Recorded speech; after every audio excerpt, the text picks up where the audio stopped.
Esu humanitarinių mokslų daktaras Andrius Martinkus, tęsime mūsų pamastymus apie kintantį pasaulį ir apie Lietuvos valstybės, lietuvių tautos vietą šitame kintančiame pasaulyje.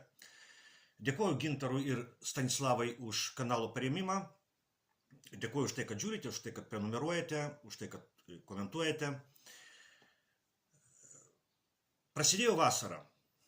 Ir tai yra proga prisiminti ir pamastyti apie tai, kokie svarbus įvykiai atsitiko Lietuvos istorijoje šiuo metu laiku, būtent vasarą. O tokių įvykių tikrai yra daug, gal tik mes apie juos kartais pamirštame. Ir visuose šituose įvykiuose labai svarbus vaidmuo tenka vokiečiams ir Vokietijai. Pradėsiu nuo to, kad viena iš Lietuvos valstybingumo švenčių yra vasara. Tai yra Liepos 6, Karaliaus Mindaugo karūnavimo diena arba valstybės diena. Žiemą mes turime vasario 16, Lietuvos valstybės atkūrimo dieną. Pavasarį turime kovo 11, Lietuvos nepriklausomybės atkūrimo dieną. O Liepos 6 švenčiame Lietuvos valstybės sukūrimo dieną. Galima įvairiai vertinti Lietuvos valdovo Mindaugo vaidmenį Lietuvos istorijoje. Ir kaip politiko, ir kaip žmogaus. Tačiau viena yra aišku. Jeigu Lietuvos valstybė nebūtų sukurta 13 amžiaus viduryje, labai didelė tikimybė, kad šiandien lietuvių tautos nebūtų. Labai didelė tikimybė, kad lietuvių tautą būtų ištikęs prūsų tautos likimas. Prūsai nesugebėjo sukurti savo valstybės, nors pirmieji iš baltų genčių priėmė vokiečių arba kryžiuočių ordino smūgį. Vadovaujant Herkui Mantui vyko didysis prūsų sukilimas 13 amžiaus antroje pusėje. Bet 18 amžiaus pradžioje išnyko paskutiniai žmonės kalbėję prūsų kalba. Kai Martynas Mažvydas rašė savo katekizmą 16 amžiuje, prūsai dar buvo. O kai Kristijonas Donelaitis rašė savo metus 18 amžiaus pabaigoje, prūsų jau nebebuvo. Išliko tik Prūsijos valstybės pavadinimas. Bet prūsų ten nebebuvo. Jie virto vokiečiais, o dalis lietuviais. Prūsijos valstybės rytinė dalis buvo vadinama Mažąja Lietuva. Jeigu 13 amžiaus viduryje nebūtų sukurta Lietuvos valstybė, labai didelė tikimybė, kad šiandien nebūtų ir kitų dviejų Baltijos valstybių – Latvijos ir Estijos. Žemaitija ir mažas Baltijos jūros ruožas prie Palangos ir Šventosios sudarė sausumos kliūtį vokiečių kolonizacijai iš Prūsijos į Livoniją, tai yra į dabartines Latviją ir Estiją. Lietuvių karas su vokiečių ordinu tęsiasi beveik 200 metų. 200 metų. Tai reiškia, kad 10 žemaičių ir aukštaičių kartų gyveno šito karo su vokiečių ordinu sąlygomis. Pirmasis didelis mūšis buvo Saulės mūšis 1236 metais, kuriame žemaičiai sutriuškino Livonijos ordino kariuomenę. O šito beveik 200 metų trukusio karo pabaigą vainikavo Žalgirio mūšis 1410 metų Liepos 15 dieną. Vėl vasara. Po Žalgirio mūšio vokiečių žygis į rytus buvo sustabdytas net 500 metų.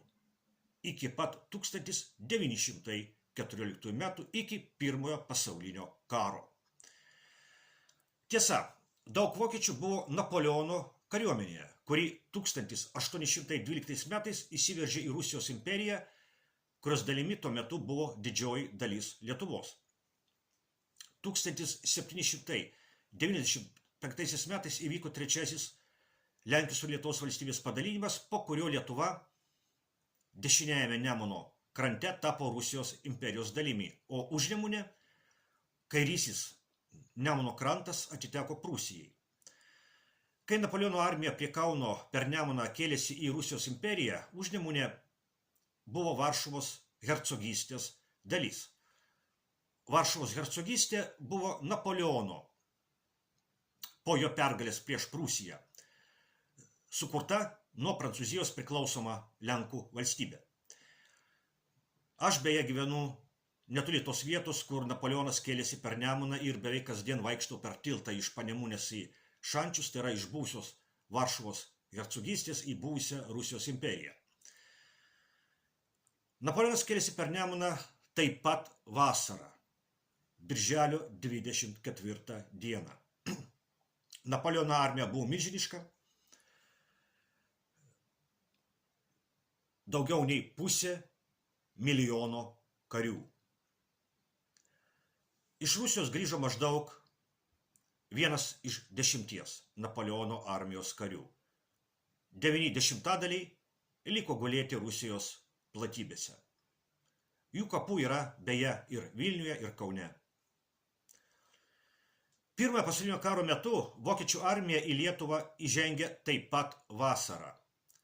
1915 metų rugpjūčio 18 dieną vokiečiai užima Kauną, o rugsėjo 19 dieną Vilnių.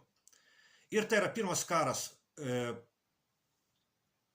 ir pirmas kartas po Žalgirio mūšio, kai vokiečių valstybė vėl per Lietuvą veržėsi į rytus. Antrasis kartas bus antrasis pasaulinis karas. Antrojo pasaulinio karo metu 1940 metų vasarą Lietuva netenka savo nepriklausomybės. Į Lietuvą įžengia birželio mėnesį TSRS kariuomenė ir 1918 metų vasario 16 dieną paskelbta atkurta Lietuvos valstybė žlunga, bet Lietuvos valstybingumas visiškai neišnyksta, jis ir toliau egzistuoja LTSR, Lietuvos Tarybų Socialistinės Respublikos pavidalu, kai Lietuva yra įjungta į Tarybų Socialistinių Respublikų Sąjungos sudėtį. Lygiai po metų po Lietuvos nepriklausomybės praradimo 1941 metų vasarą į Lietuvą, vėlgi birželio mėnesį, į Lietuvą įžengia hitlerinės Vokietijos kariuomenė. Nacistinės Vokietijos okupacijos sąlygomis Lietuvoje jau nebėra jokios respublikos, nei Tarybų socialistinės, nei tiesiog respublikos, nes hitlerinės Vokietijos okupacijos sąlygomis Lietuvos valstybingumas neegzistuoja jokių pavydalų. Ir labai didelė tikimybė, kad jei karą laimėtų nacistinė Vokietija, Lietuvos valstybingumas niekada nebūtų atkurtas. Gerai žinoma, kokia buvo Hitlerio planai Lietuvos atžvilgiu. Bet nacistinė Vokietija karą pralaimėjo. TSRS kariuomenė įžengė į Lietuvą 1944 metų vasarą ir vėl vasarą. Vilnių TSRS kariuomenė užėmė Liepos 13 dieną, o Kauną rugpjūčio 1 dieną. Lietuva vėl tapo LTSR. Taip, ne nepriklausoma, bet respublika, valstybė. Ir 1990 metų kovo 11 dieną LTSR aukščiausioji taryba paskelbė Lietuvos nepriklausomybės atkūrimą. O 1993 metais iš Lietuvos buvo išvesta Rusijos federacijos kariuomenė, tai yra buvusi TSRS kariuomenė. Ir tai beje irgi įvyko vasarą. Paskutinę vasaros dieną rugpjūčio 31. Šiandien Lietuvoje vėl yra svetima kariuomenė, kurios pagrindą sudaro vokiečių brigada. Dabartinė Vokietijos vadovybė yra viena aršiausių karo Ukrainoje tęsimo šalininkių. Vokietija yra viena pagrindinių ginklų tiekėjų Zelenskio režimui. Vokiečių tankai dalyvavo didžiajame Ukrainos armijos puolime 2023 metų vasarą. Netoli nuo ten vokiečių tankai jau kovėsi su rusais antrajame pasaulinėme kare. Tai vyko taip pat vasarą, prieš 80 metų, 1943 metais, didžiajame tankų Kursko mūšyje. Šitas mūšis buvo paskutinis nacistinės Vokietijos bandymas iš esmės pakeisti karo eigą po pralaimėjimų prie Maskvos ir Stalingrado. Vokietija pralaimėjo Kursko mūšį. Po šio pralaimėjimo galutinis Vokietijos pralaimėjimas buvo tik laiko klausimas. Vokietija žygiavo į rytus įvairiais pavydalais. Vokiečiai žygiavo į rytus kryžiuočių ordino pavydalu. Vokiečiai žygiavo į rytus Kaizerio Vokietijos pavydalu. Vokiečiai žygiavo į rytus nacistinės Hitlerio Vokietijos pavydalu. Šiandien Vokietija žygiuoja į rytus vedama Europos globalistų. Vokietijos žygiavimas į rytus istoriškai nieko gero Lietuvai nedavė, nieko gero Lietuvai neduos ir vokiečių brigada. Bet Lietuvą valdantiems globalistų pakalikams Lietuva ir nerūpi.